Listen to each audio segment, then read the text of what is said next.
2 Maccabees, chapter 14.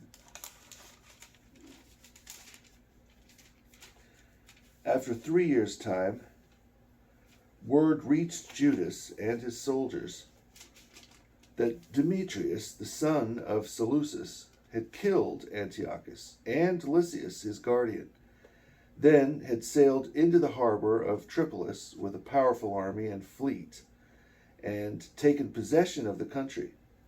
Now there was a certain alchemist, formerly a high priest, who had willfully defiled himself in the times of social and political disturbance. He realized there was no way for him to live in safety or to approach the holy altar ever again. So he went to King Demetrius sometime in the 151st year and presented him a crown of gold and a palm branch, as well as some of the customary olive branches from the temple. During that day he remained peaceful, but he seized an opportunity in his own stupidity when he was invited by Demetrius to a session of the council and was questioned about the disposition and intentions of the Jews. Thus he said to the council, "Those of the Jews who are called Hasidians, whose leader is Judas Maccabees, are maintaining war and stirring up rebellion and will not allow the kingdom to attain stability. Wherefore, I have set aside my paternal glory, meaning my high priesthood, and now have come here. I came here first out of my honest concern for the well-being of the king, and second out of consideration for my own fellow citizens. For through the rashness of those just mentioned, our entire nation is suffering misfortune. Because you, O king, are acquainted with the details of these things, please take care of our country and our hard-pressed people, with the gracious love for mankind that you have for everyone. For as long as Judas is alive, it will be impossible for the government to experience peace." After he had said this, the rest of the king's friends, who bore malice against Judas, aroused even greater anger in Demetrius. Immediately he chose Nicanor, the commander of a squadron of elephants, appointing him governor of Judea.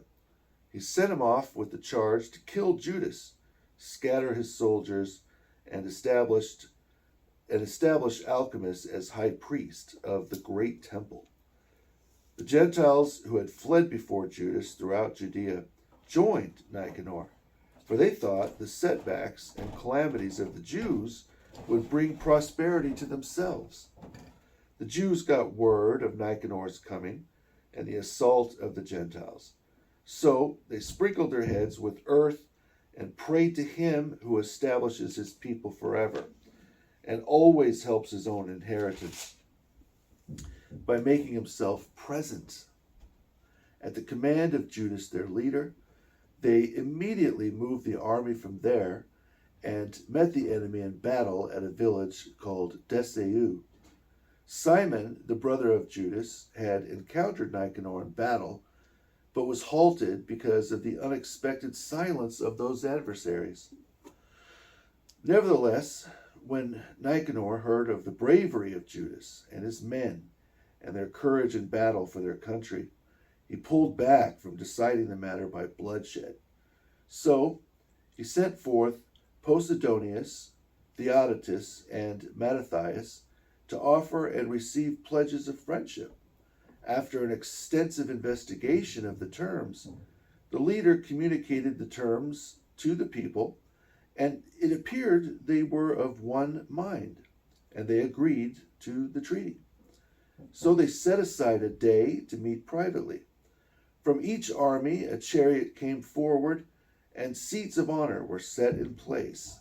Judas appointed battle-ready men at strategic places, lest the enemy attempt sudden trickery, but the consultation was held in a fitting way. Nicanor remained in Jerusalem and did nothing improper, but he dismissed the crowd of people that had gathered. He also kept Judas in his presence continually, for he was heartily attached to the man. He encouraged him to marry and have children. Thus, Judas got married, settled down, and lived a normal life.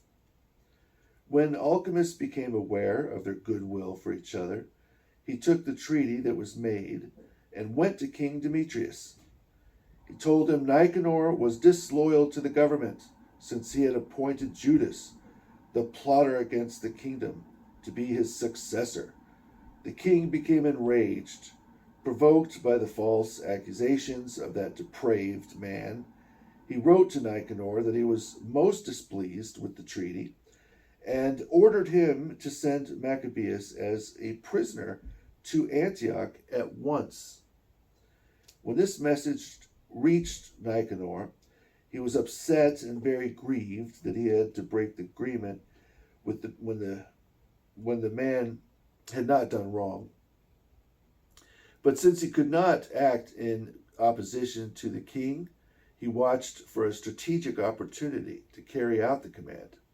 Maccabees noticed that Nicanor was becoming more harsh in his treatment of him and more rude when they met than was customary. Judas decided Nicanor's sour behavior was not at all propitious, so he gathered up a good number of his men and hid from him. When Nicanor realized he had been boldly outmaneuvered by the man, he went to the great and holy temple and found the priests offering the customary sacrifices. He commanded them to hand him over. They declared under oath they did not know the whereabouts of the man he sought. So Nicanor stretched out his right hand toward the temple and swore this oath: "If you will not hand over Judas to me as a prisoner, I will raze this shrine of God to the ground, destroy the altar, and erect at this place a splendid temple to Dionysius." After he said this, he departed. Then the priests reached out their hands to heaven, calling upon the everlasting defender of our nation, saying, "O Lord of all, while you have need of nothing, you are pleased to have a temple for your dwelling in our midst. Now then, O Holy One, O Lord of all holiness, preserve forever undefiled this house so recently purified." Razis was one of the elders of Jerusalem and was denounced before Nicanor as a man who loved his fellow citizens, a man held in high esteem and called a father of the Jews because of his goodwill. For in past times, when there was isolation from the Gentiles, he was brought to judgment for practicing the Jewish religion. But with all zeal, he risked his life, body, and soul for his religion. Nicanor wished to make obvious his ill will for the Jews, so he sent more than 500 soldiers to arrest Razis, for he thought that by arresting him he would produce calamity among the Jews. Thus, when the soldiers were about to capture the tower and were forcing open the door of the courtyard, they commanded that the doors be set on fire. When Razis was surrounded, he fell upon his own sword, for he preferred to die bravely rather than fall into the hands of sinners and suffer outrages unworthy of his own noble birth. However, in the tension of the confrontation, he did not fall with exactness on his sword. As the crowd rushed through the doors, he took courage and jumped up on the wall, bravely throwing himself down into the throng. But as people quickly stepped back, there was an open space, and he landed in the midst of the empty area. He was still alive.